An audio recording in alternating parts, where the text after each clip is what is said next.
Tā, kad es taisīšu bizi, kura ir veidota pie galvas, bet viņa būs tā kā dekortējuma, nebūs parasta biziņa un iestrādāt vakar frizūrās un kā elementu. Tā. Sākumā paņem atos rokās vasku, nedaudz, lai tas matiņš noņemās pūkas.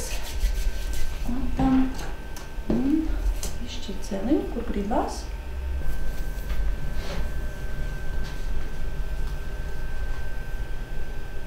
Taisi parasto bizi, bet no abām pusēm paņem klāt šķipsniņu.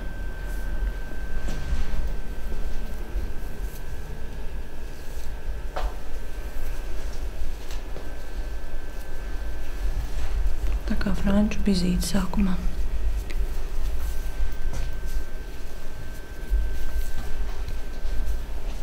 Bet vieglu, tā, lai pēc tam var izvilkt šipsnes, kuras no abiem sāniem.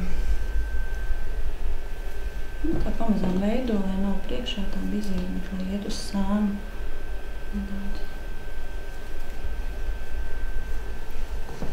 Rokās ir vasks iestrādātais, un līdz ar to rokas ir taukainas un var to bizi veidot arī.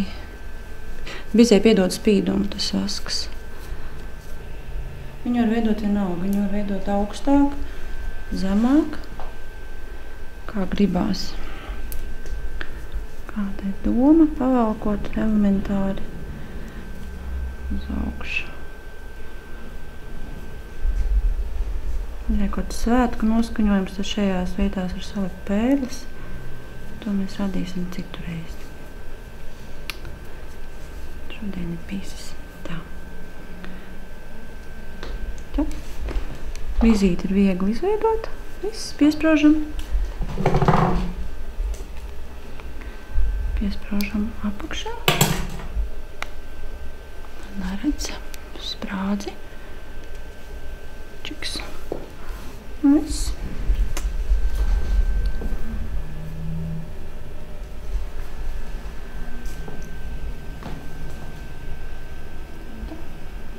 Gatavs.